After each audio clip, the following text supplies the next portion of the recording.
Psalm chapter 78. At itong awit na ito, sabi po dito ay kasaysayan ng Israel. At kinompost ito. So that means to say na pagdating sa kasaysayan ng bansa po na ito, marami po talagang po pwedeng maisulat, at yung psalmist or yung sumulat po nito ay talagang naglaan ng napakarami pong mga effort kung papaano po niya susulatin yung kasaysayan ng Israel. Napakaganda nun, kasi kung lagi itong inaawit, kung itinuturo din po ito sa mga bagong mga sa mga bata, yung mga ganon, na nalalaman po nila, nare-remember po nila yung mga kwento sa kanila pong mga nagdaan, yung mga kwento ng nakaraan sa buhay ng mga Israelita.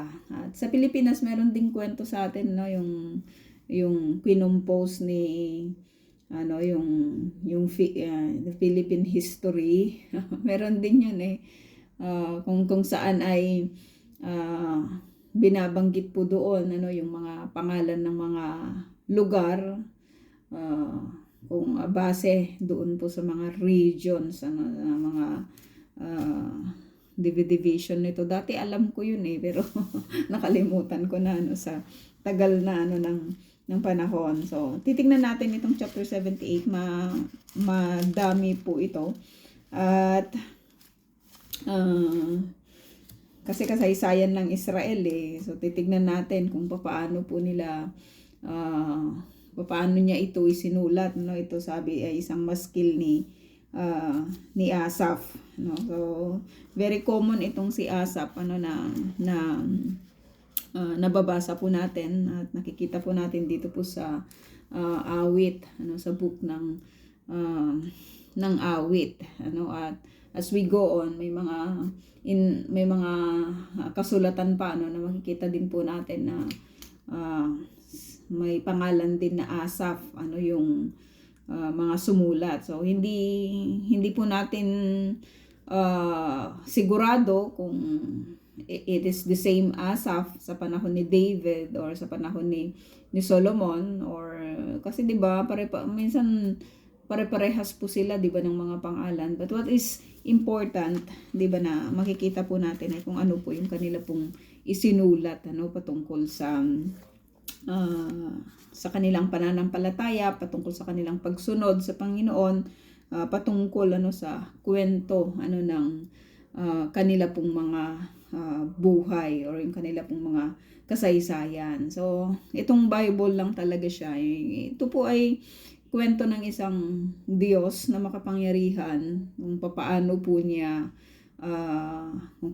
po siya nagtrabaho sa buhay, di ba, ng mga tao. At kwento rin po ito ng mga tao, di ba, sa kasaysayan, kung papaano po yung naging buhay po nila in their submission, di ba, sa Panginoon. And at the same time, yung mga nangyari sa kanila na magbibigay sa atin, di ba, ng encouragement to continue sa buhay na ito. So sabi dito sa verse 1, kayo ngayon ay makinig sa turo ko, mga anak. So magandang magandang bungad ng awitin, kasi kasaysayan nga yung kanyang sasabihin. So ang dami nito, ang daming awitin nitong ang daming stanza, kumbaga, itong chapter 78. So we don't know. Madalas naman sa mga Middle Eastern na mga compositions, pare-parehas lang yung mga tono niya, may mga ganun, tayo very familiar po tayo na sa mga awitin po nila ay halos ah, magkakaparehas yung mga yung mga old na mga songs ano dito sa Middle East. So sabi dito, kayo ngayon ay makinig sa turo ko mga anak, inyong dinggit ulinigin salita kong binibigkas. So kapag napakinggan mo ito, itong awitin na ito, sa bungad pa lang, so there is really something ano na babanggitin niya, ano, there is really something ano na kailangan pakinggan, kailangan ulinigin, sabi dito, no? Kailangan mong intindihin, no? Sabi dito, itong aking sasabihin ay bagay na talinhaga, nangyari pa noong una, kaya ito'y mahiwaga. Ito'y aming narinig na, kaya naman aming alam, nagbuhat sa aming nuno, na sa ami isinaysay. No? So madalas ganun po yung mga trabaho, di ba, ng mga old people.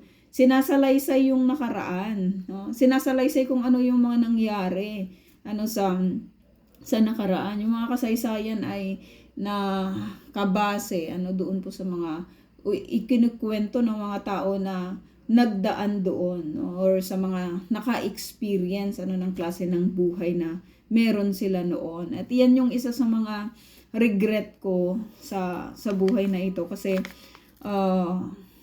maraming mga pagkakataon na magmula pa nung bata ako nagkukwento na yung lolo namin, no? He was born 1900. So kumbaga ang napaka ano lang, no, kung ipinanganak ako no sa 70s. So ang dami ko na supposed to be matututunan ano sa mga nakaraan ano sa kung marami rin yung mga ano ko naalala ko ng mga kwento dati ng lolo namin kung paano po sila nakipagdigma, 'di ba, sa mga guerrilla, sa mga Hapon, yung mga ganon. Kung anong klaseng buhay sila, kung paano sila nagtago, kung paano sila mang-ambush, yung mga ganon ba na kung paano yung mga pagtatakbo-takbo nila, yung from places to places. Pero hindi ko kasi yun binigyan ng halaga, no? Sayang nga lamang at kung sana ay meron siya dating capacity to write, diba, yung mga katulad ng meron tayo ngayon. So probably ay we in the family ay alam po namin kung ano po yung mga nangyari, 'di ba, sa nakaraan, especially doon sa mga member ng aming family, no. Ang buti-buti lang talaga ng Panginoon na yung mga kwento po na katulad po nito ay talagang naingatan siya, no? For many centuries, no? Naingatan po yung mga writings po na ito. And of course, ito ay sa pamamagitan, 'di ba, ng pag-allow ng Diyos na nasa mga oras po na ito ay nagbibigay sa atin, 'di ba, ng pagkaunawa tungkol sa nangyari sa nakaraan, yung ginawa ng Diyos sa kanila. So sabi niya, amin itong isasaysay, sabi niya, sa sarili naming anak ito'y hindi ililihim. Ito'y aming isasaysay sa sunod na lahi namin. Mga gawang tinutukoy ay lubhang kahanga-hanga na si Yahweh ang gumanap, mga gawa niyang dakila. So naipapasa yun, no? Naipapasa sa pamamagitan ng pagkukwento, sa pamamagitan ito ipapasa nila yung mga kwento ng kasaysayan nila sa pamamagitan, 'di ba, ng awitin, no? So nakaka-encourage siya, no, na may mga tao na talagang nagpagala, no, sa pamamagitan ng pagsusulat ng kanilang kasaysayan, at ito isa sa awit nila. 5, sabi dito, mayroon siyang patutuo na kay Jacob itinatag, mayroon siyang kautusang sa Israel iniatas, ang utos sa ating nuno dapat niyang ipatupad, ituturong lagi ito sa kanilang mga anak, no? So tayo na nag-aaral po nito, 'di ba, from the life, 'di ba, nito pong si Jacob. Alam po natin yung kasaysayan din nitong si Jacob, no? At alam din po natin kung papaano po ano yung kanyang naging struggles, kung ano po yung nangyari, di ba, sa kanya. Kung papaano yung tao po na ito ay binago po ano yung kanyang pangalan, at yung pangalan na ibinigay po sa kanya ay siya pong magpasa hanggang ngayon buhay pa, diba, yung pangalan na yun, at na-identify yung lugar na ito, yung lahi po na ito sa pamamagitan ng kanila pong yung kanilang nuno na si Jacob, no. So sabi dito, sa lahat ng lahi nila, ito'y dapat na iaral, at ang angkang susunod pa ay marapat na turuan. Sa ganito, masusunod nilang lagi yaong utos, ang matatag na pag-asa ay ilalagak nila sa Diyos, at ang dakila niyang gaway hindi na malilimot. Hindi na malilimot, no? Alam natin, di ba, na ang commitment ng lahi po na ito ay supposed to be kay Yahweh. Siya yung magiging Diyos nila, at sila din ang magiging mga tagapagmana, di ba, ng lugar na ito. Ang Diyos po yung nag-promise sa kanila, no? Ang Diyos po yung ang dami-dami pong ginawa, di ba, sa buhay nila. Ang Diyos lang talaga yung bida sa kwento ng Israel. So dapat nila yung sabihin, dapat nila yung ituro, di ba, sa lahat ng mga sa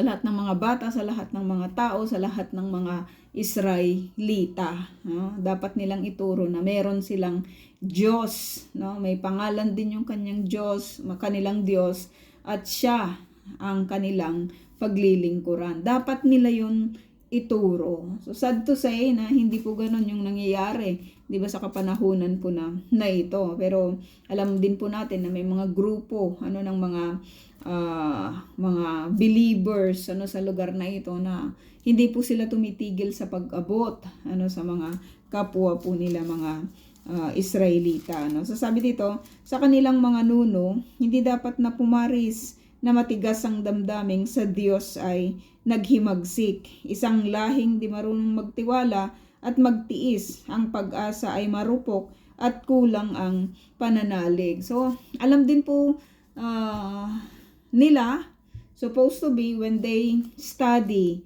di ba, yung kanila pong kasaysayan, alam po nila magpasa hanggang ngayon naman, alam din po nila, no, kung talagang papag-aralan po nila yung kanila pong kasaysayan, alam po nila na merong isang Diyos na naglabas sa kanila sa Ehipto. Meron isang Diyos na nag-ingat sa kanila, sa kanilang paglalakbay from Egypt to the promised land. Meron isang Diyos na nagkaloob sa kanila, nagbigay sa kanila, nagbalik sa kanila, 'di ba, sa lugar na ito, no? Hindi mo lang talaga maiaalis yung Diyos na siyang kumilos, nagbigay sa kanila ng victory sa lahat ng mga pakikipaglaban nila sa mga nations na kanilang mga nadaanan, at especially doon po sa mga tao na dating nakatira sa lugar po na ito. Alam din nila na yung mga disobedience na ginawa ng kanilang mga kanunuan, hindi po yun umubra. Hindi, walang nakapasok sa promised land, na kahit na sino man, di ba, na nag-disobey sa Panginoon, sa journey po nila, So alam din po nila yon. Magpasa hanggang ngayon, alam din po nila yon. Mula pa doon po sa mga pagkabata nila, tinuturo na rin po sa kanila, inaawit nila every mga holidays nila, especially yung Pesach. Talagang kinukwento yun, yung mga awitin na yon, na I don't know if it is a sad thing, yung kumpleto yung mga awitin pero may mga instances, ewan ko sa inyo kung na-experience yun na yun, na marami silang nilalaktawan, 'di ba?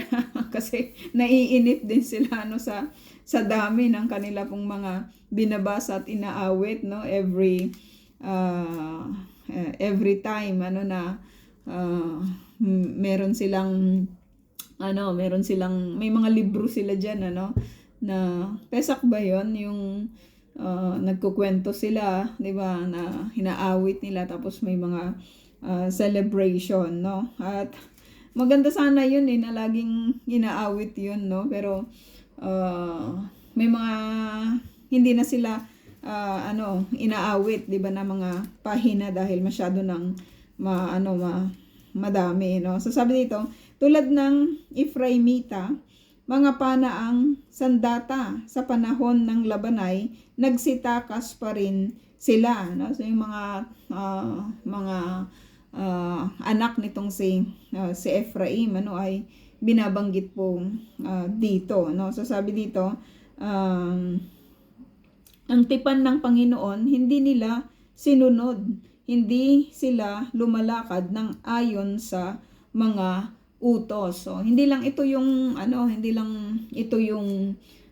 tribe, yung mga anak nitong si Ephraim, but it speaks also of Israel, kasi there was a time na tinawag ang buong Israel, di ba, na alam din naman po natin as we continue, di ba, as we learn from the past, na hindi rin naman talaga sila sumunod sa Panginoon, no? Lahat yung nation na ito ay hindi po sumunod sa Panginoon. Hindi sila lumakad ng ayon sa mga utos. Nakalimutan na nila ang lahat ng kabutihan, mga gawa ng ating Diyos na kanilang hinangaan. So it is not just a kwento of the Ephraimites, kundi sa buong Israel, ito po yung kanilang kwento, no? So binigyang diin lang po yung mga Ephraimites na ito yung kanilang ginawa. Hindi sila sumunod, hindi sila lumakad ayon sa utos ng Diyos, at alam po natin yung naging consequence ng kanila pong ginawa. Ang lahat ng gawang ito nung unay nasaksihan ang nangyari sa Ehipto sa lupain nitong Zoan. Hinawi niya yung dagat, doon sila pinaraan. Ang tubig na magkabilay parang pader kung pagmasdan. So ito po yung sinasabi ko po kanina, di ba, na ang dali nilang nakalimot, no? Kumbaga, ang daming panahon na kung saan ay prove ng God yung kanyang power, pero hindi sila naniwala. At magpasa hanggang ngayon, 'di ba mga kapatid, may mga Israelita pa rin, no, na hindi po naniniwala sa kwento na ito, no? Pero paano mo mai-explain, 'di ba, yung mga yung pagtawid nila, 'di ba, sa Red Sea? Paano mo yun mai-explain? May mga evidences sa kailaliman ng dagat na nagsasabi na yung kwento, 'di ba, ng nakaraan ay tunay, totoo, no? So may konting problema, 'di ba, yung karamihan, no, pagdating doon po sa authenticity ng mga nangyari. Pero dahil sinabi po yun ng Bible sa atin, sinabi yun ng God, at ngayon pinag-aaralan po natin, na mas naniniwala po tayo dito, kaysa sa kung ano-ano pa na sinasabi ng iba, or yung mga explanation, 'di ba, ng mga iba regarding sa mga event na iyon, no? So sabi dito, kapag araw sa paglakad naging gabay nila, at kung gabi naman tanglaw ay apoy na maliwanag. So ang Lord yung nag-direct sa kanila, ang Lord yung nag-iingat, 'di ba, sa kanila. Just imagine na lang, ito yung aawit-awitin mo, 'di ba? So talagang maipapaalala sa iyo, kung ikaw ay Israelita or sa mga tao sa mga kapanahonan na yon, kung ano yung ginawa ng Diyos, bida lang talaga ang Lord sa lahat ng mga nangyari sa kanila. May tubig na iniinom kahit sila nasa ilang. Supposed to be wala. Diba? Pero dahil sa power ng God, siya po yung nag-provide. No? Siya yung nagbigay sa kanila ng provision na kanilang maiinom. Sabi dito, sa batuhay umagos na likas sa kalaliman. So kung titignan natin yung lahat ng mga binabasa po natin mga kapatid, makikita po natin yung karakter ng Lord eh. 'Di ba? Makikita natin kung ano yung ginawa ng Diyos sa kanila. Mula roon sa batuhan, sabi dito, ang tubig ay umaagos. Daloy nito kung pagmasdan katulad ay isang ilog. It is the power of God, no? It is the power of God. Siya yung nag-create ng tubig na gagamitin po nila. 'Di ba, hindi lang sa pang-inom, kundi sa pang-araw-araw nila, mga panghugas, 'di ba, pagligo. Ang Lord yung nag-provide. 'Di ba? Ang Lord yung nagbigay sa kanila. And take note, sa ilang ito, sa disyerto ito, napaka-imposible pong mangyari yung mga ganung mga senaryo, pero wala po kasing imposible sa Panginoon. Tinawag niya sila, 'di ba? Siya tinawag niya yung mga tao na ito, siya yung nagbigay sa kanila ng liberty, ng freedom mula doon po sa bondage nila sa Ehipto. So kargo niya ang mga tao na ito, no? So pinuprovide niya lahat. Ang sarap nun isipin, 'di ba mga kapatid? Ang gandang isipin no na tayo na nasa ministry, 'di ba, ng Panginoon. Ang Lord yung tumawag sa atin. Kargo niya tayo, no? Doon sa pagkargo ng Lord sa atin, pagkarga ng Lord sa atin. Siya yung provider. Siya yung security, 'di ba? Siya yung nagbibigay sa lahat ng ating mga pangangailangan. Hindi sila hindi magarbo yung mga buhay po nila sa disyerto. Pero sapat naman yung lahat. May kasapatan naman, kumakain sila. May tagpo pa na makikita po natin as we go on, no? Unahan na lang natin. May tagpo pa na, alam mo yon, hindi na nila kailangan magtrabaho pa, mamumulot na lang sila, 'di ba, ng kanilang kakainin. Nagreklamo sila ng karne, binigyan sila ng karne, huhuliin na lang nila, 'di ba? Kasarap naman ng ganung klaseng buhay, pero ang ending nito reklamo pa rin sila, no? Nagrereklamo pa rin. So sad story. Sabi dito, ngunit sila'y patuloy rin sa kanilang kasalanan. So, sinusuway nila ang Diyos habang sila'y nasa ilang. So, ang ganda na sana ng buhay nila, di ba? Kasi, gano'n naman sa pagsunod sa Panginoon, no? As we continue to listen to God, di ba? Sana bumubuti yung buhay ng tao. Pero, itong mga Israelita na ito, nandyan na yung Lord, nakikipag-usap na sa kanila, sa pamamagitan ng mga lingkod niya sa kanila, di ba? Pero sabi dito, patuloy pa rin sila sa kanilang mga kasalanan, sinusuway nila ang Diyos habang sila'y nasa ilang. Sadya nilang sinusubok, ginagalit nila ang Diyos. Ang hiningi ay pagkaing gustong-gusto nilang lubos. Ito sinabi natin, kinalaban nila ang Diyos nang sabihin ng ganito, sa gitna ba nitong ilang, mabubusog niya tayo? Sabi niya, nang hampasin niya ang bato, oo, tubig ay bumukal. Dumaloy ang mga batis, tubig doon ay umapaw. Ngunit ito, yaong tanong, tayo kaya'y mabibigyan ng tinapay na masarap at ng karneng kailangan. Itong sinasabi natin kanina, di ba, na puro sila reklamo. Hindi sila nakokontento. Walang iyan ang isa sa mga yung ugali, di ba, ng lahi po na ito, na sadyang mareklamo lang talaga.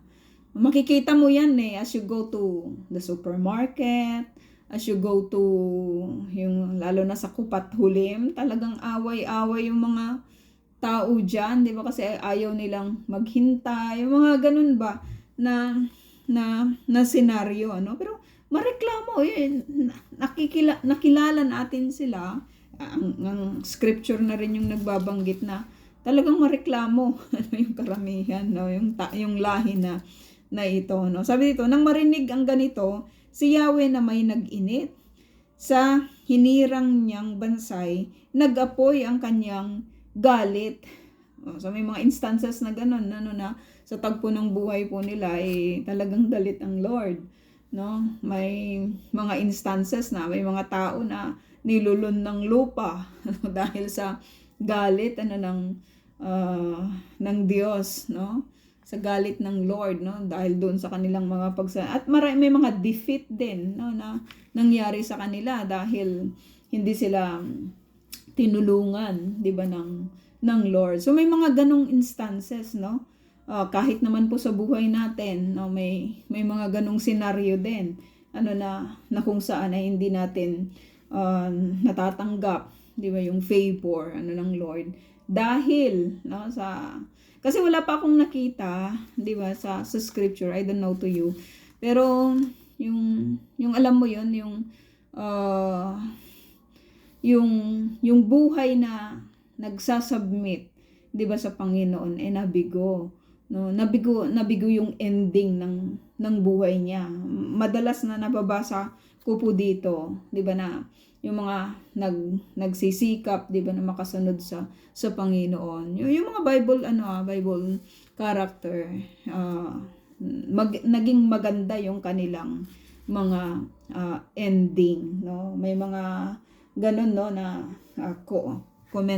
yung comment, 'di ba, ng scripture, no? Sabi dito, pagkat sila ay ayaw sa Diyos ay magtiwala sa pangakong pagliligtas, ay ayaw maniwala. Gayunpaman, itong Diyos nag-utos sa kalangitan at ang pinto nito ay agad-agad na nabuksan. Bunga nito ang bumuhos na parang ulan, ang pagkain nilang mana sa kanila'y ibinigay. Ang kaloob na pagkain ng mga anghel, hindi sila nagkukulang, masagana kung dumating. Yaong ihip ng amihan ay siya rin ang nag-utos, sa taglay na lakas niya ay dumating ang hanging timog, ang pagkain nilang karne masaganang dumarating, no? Nakatikim na po ba kayo ng pugo?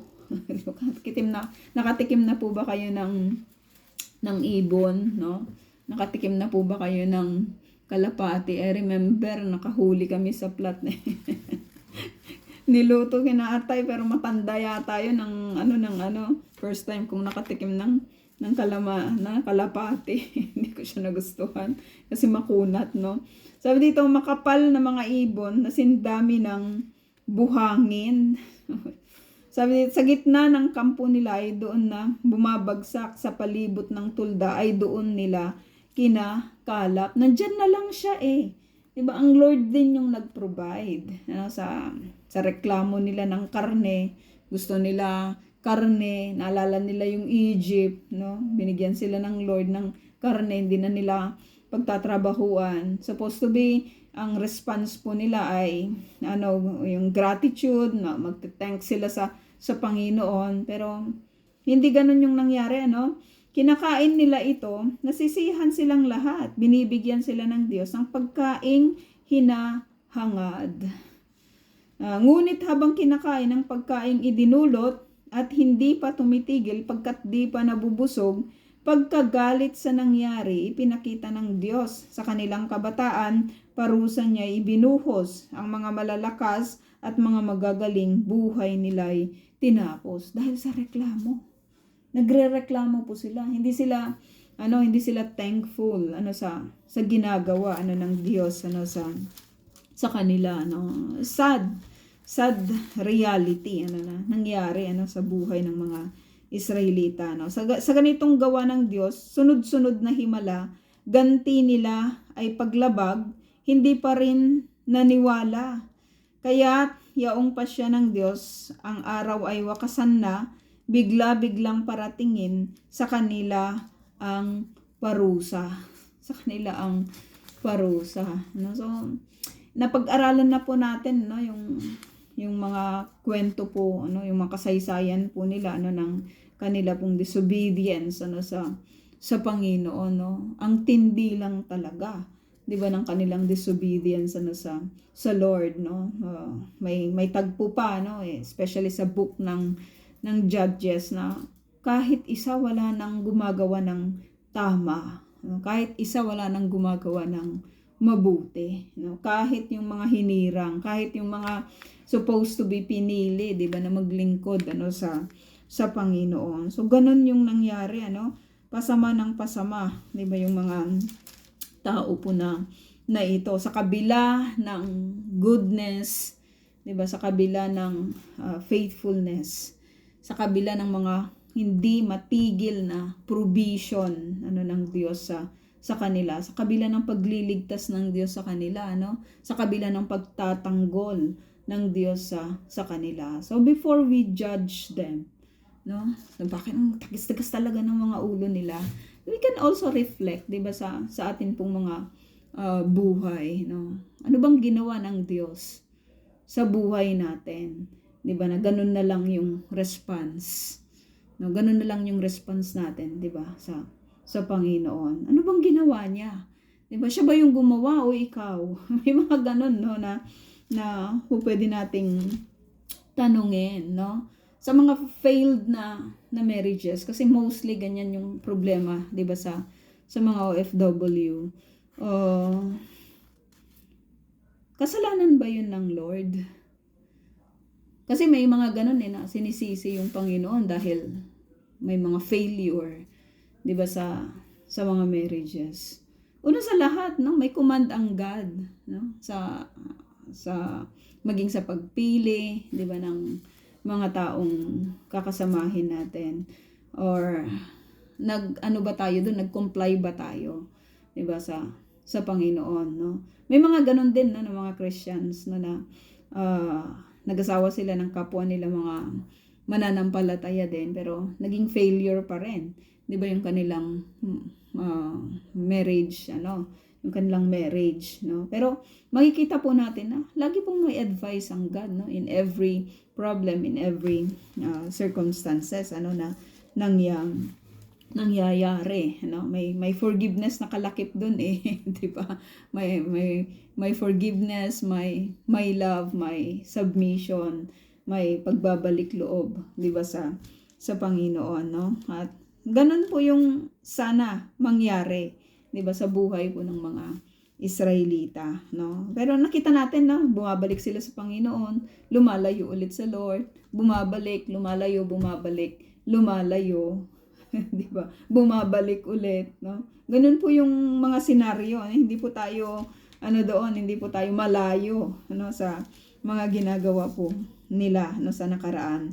Kaya tiyawang pa siya ng Diyos, ang araw ay wakasan na, bigla-biglang paratingin sa kanila ang parusa. Sabi ito, subalit noong sila ay lilipulin na ng Diyos, nagsisi ang karamihan, sa kanya'y nagbalik loob. Ito yung sinasabi natin. Noon nila nagunitang ang sanggalang nila'y ang Diyos, ang kataas-taasang Diyos, ang kanilang manunubos.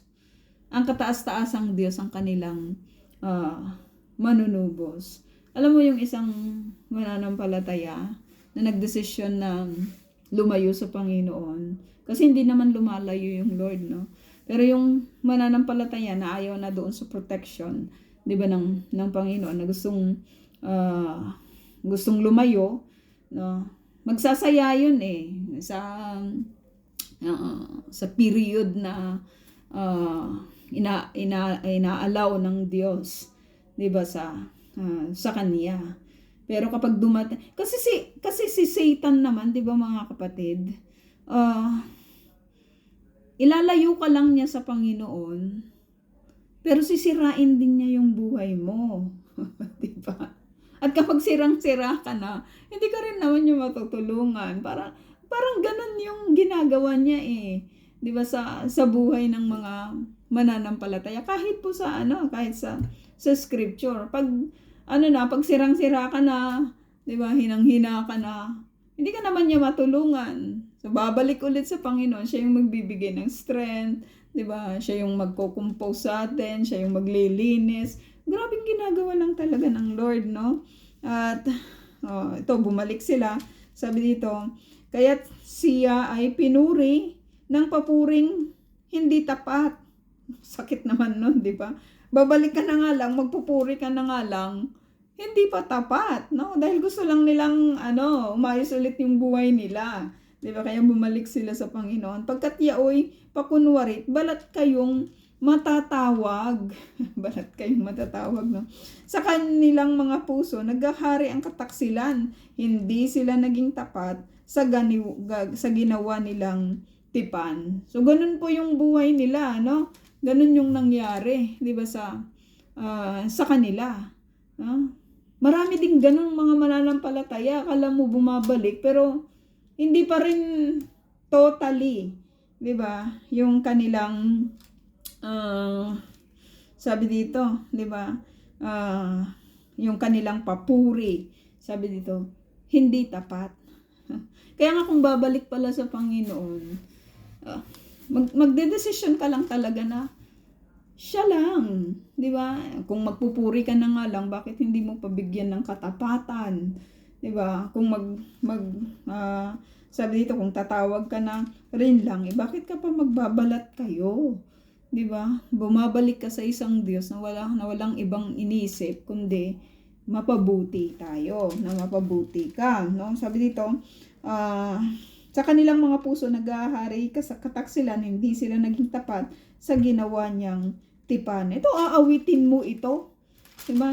Aawitin mo ito together with all the people. Tapos ganito, ano yung impact nito?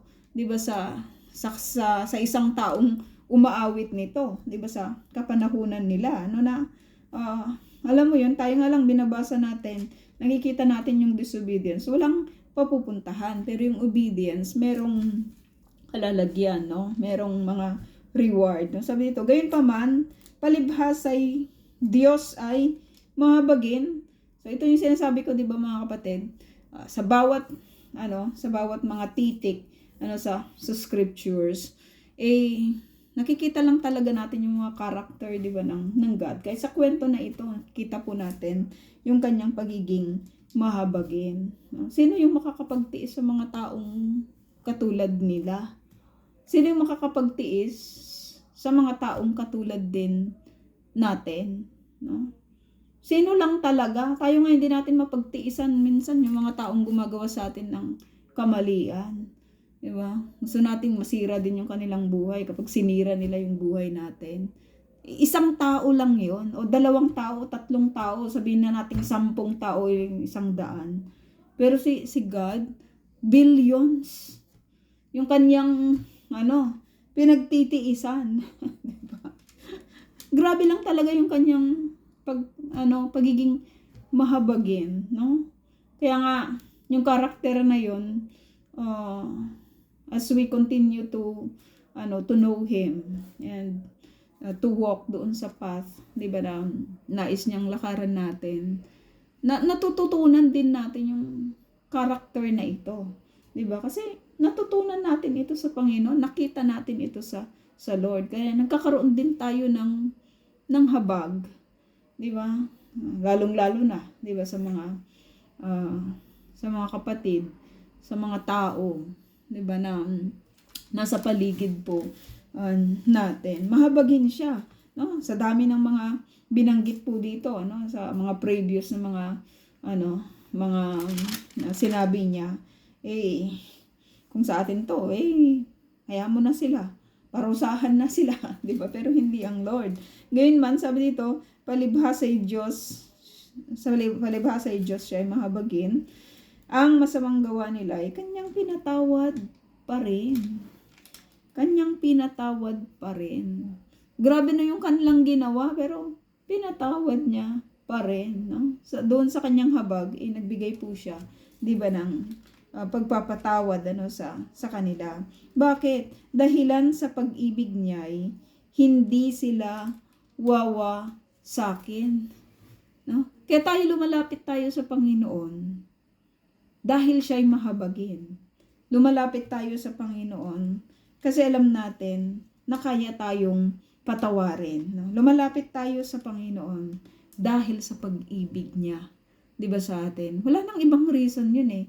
Yung paglapit natin sa Panginoon, yung pagbibigay natin ng papuri, 'di ba sa Lord? Yung pag-awit natin, yung paglilingkod natin. Dahil siya'y mahabagin at dahil puno siya, 'di ba, ng pag-ibig sa atin, no? Sabi dito, kung siya may nagagalit, ito'y kanyang pinipigil. Kalain mo 'yon? Nagunita pa ni Yahweh, sila'y mga tao lamang hanggang di na nagbabalik matapos na makaraan. Teka lang. Nagunita pa ni Yahweh, sila'y mga tao lamang hanging di na nagbabalik matapos na makaraan. No? Ang iksi lang talaga ng buhay ng tao. 'Di ba mga kapatid? Para sayangin sa hindi paglilingkod, 'di ba, sa Panginoon. Kasi tayo sa gusto natin, wala tayong magagawa eh. Palapit tayo ng palapit, 'di ba, sa hukay, sa ayot, sa gusto natin. Darating ang panahon, 'di ba, na isasabin natin ang buhay na ito, 'di ba, sa Panginoon, no? Titignan kung anong ginawa ng buhay na ito, 'di ba, sa mundo, no? Darating ba yung panahon na magiging proud tayo? 'Di ba, yung proud na ginawa mo, 'di ba, kung ano yung tama, 'di ba, sa Panginoon. Pero lahat naman tayo nagkasala eh. Lahat hindi tayo pumasa sa pamantayan, 'di ba, ng Panginoon. Ang tangi lamang po nating righteousness is the Lord Jesus Christ. Siya po yung makikita, 'di ba, sa buhay po natin. Sabi dito, madalas na nag-aalsa noong sila'y nasa ilang.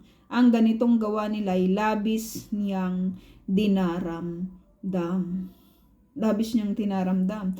Lagi siyang sinusubok. Hindi sila tumitigil. Ginagalit nilang lagi itong banal na Diyos ng Israel.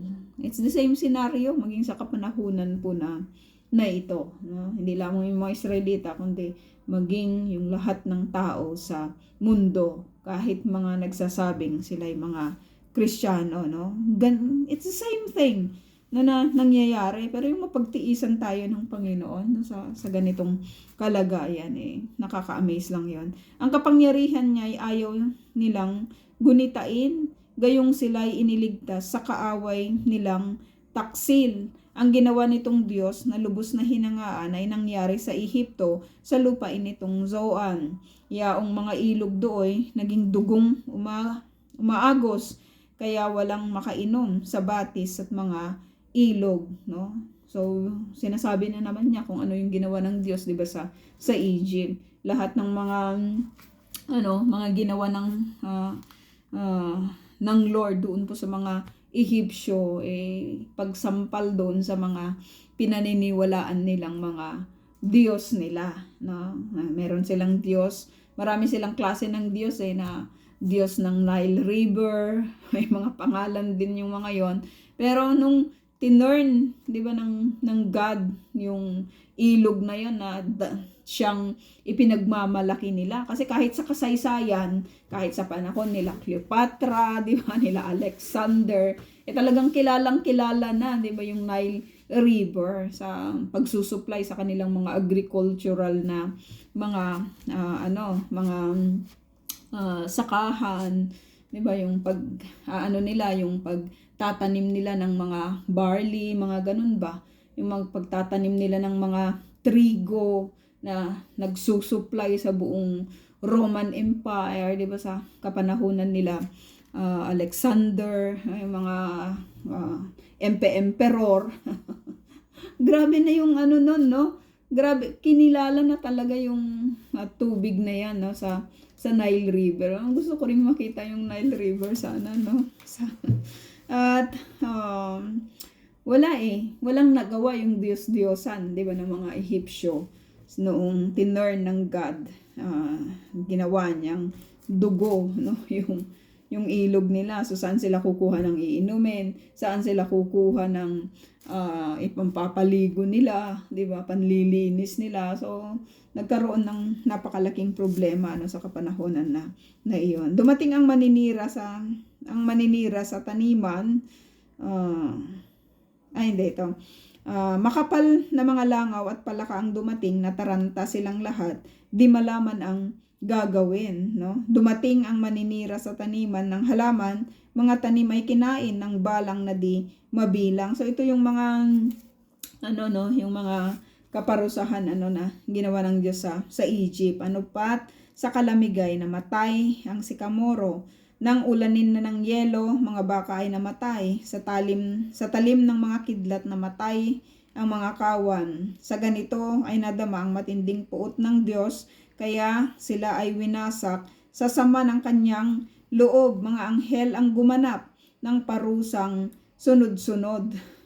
Ang matinding galit ng Diyos hindi niya pinigilan, yaong naging wakas nila ay humantong sa kamatayan dahilan sa isang salot. Buhay nila ay pumanaw. Sabi dito, yaong lahat na panganay sa Ehipto ay pinatay, ang panganay na lalaki sa Ehiptong lahi ni Ham. So ito pa rin yung mga salot, no? Tinipon ang kanyang hirang na animoy mga tupa, inakay sa lupaing ilang sa kanyang pangunguna. Inakay nga at naligtas, kaya naman di natakot, samantalang ang kanilang kaaway ay lunod. So, kwento pa rin nila, yung yung pagliligtas ng Diyos sa kanila sa Egypt. Inihatid sila ng Diyos sa lupain niyang banal, sa bundok na mismong siya ang kumuha sa kaaway. Itinaboy niyang lahat ang naroong mamamayan, pinaghati-hati niya ang lupaing naiwanan sa kanilang mga tulda, ang Israel ay nanahan. So, ang dami nilang mga pinagdaanan sa desert, no? At nakarating sila dito sa Promised Land. Inalis din ng Diyos yung mga taong naninirahan po dito, no? At ibinigay po sa kanila yung land na ito, no? Ngunit sila ay naghimagsik sa kataas-taasang Diyos. Akalain mo yun, di ba mga kapatid? Kung grateful ka doon sa ginawa ng tao sa iyo, ano yung magiging response mo? Supposed to be gratitude, di ba? Pero ang sakit nun yung gumawa ka ng mabuti, tapos ang binalik sa'yo ay pighati. Ang sakit-sakit lang talaga nun sa loob. Ang hirap talagang matanggal, promise. Di ba? Yung ginawa mo na yung lahat-lahat.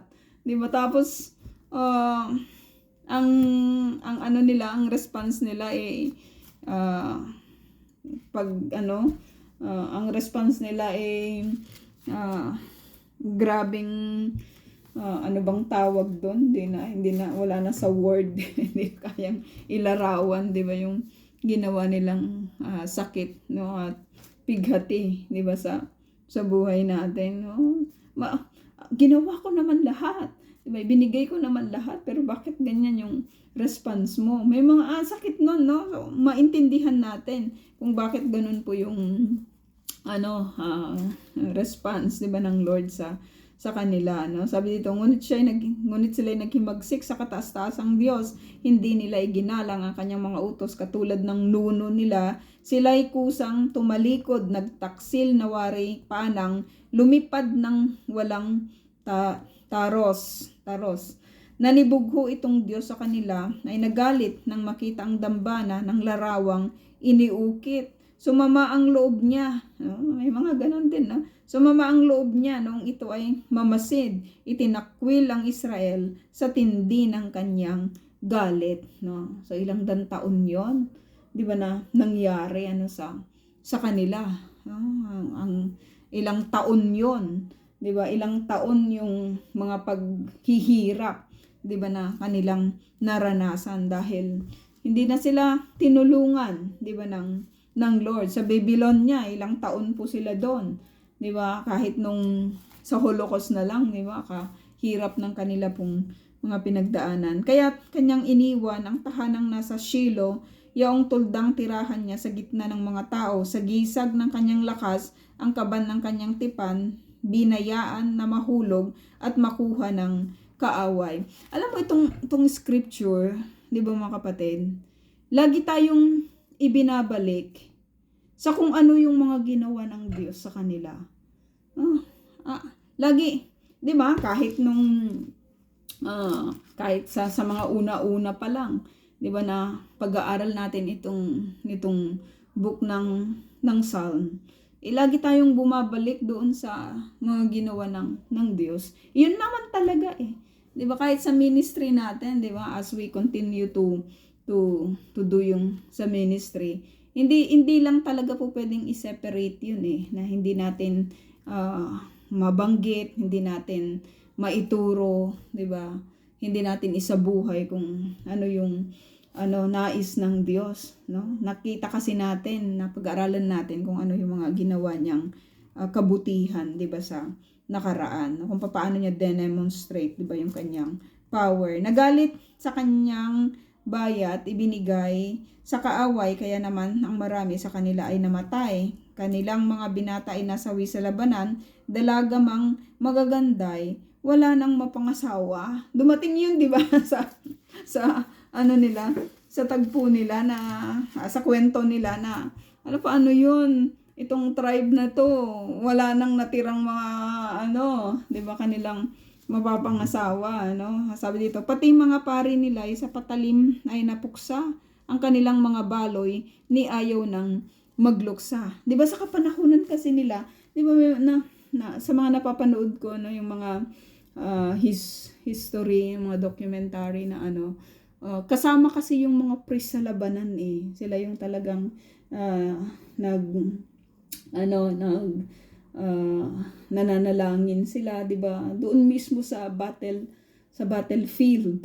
Kasama po yung mga priest, Sila yung mga nag-i-intercede, sa labanan, At kung hindi sila kalulugdan ng Diyos, kasama ding mamamatay. 'Di ba yung mga priest na 'yon? Nangyari 'yan, sa Roman era, Kasama yung mga priest sa mga labanan. So, yun po mga kapatid yung ating lesson. At nagbabalik tanaw po tayo, 'di ba, sa mga nakaraan, sapagkat ito po yung isinulat ni Asaph tungkol sa kasaysayan, 'di ba, ng Israel. So, Erev Tov po, at itatype ko na lang po yung ating question, Inay.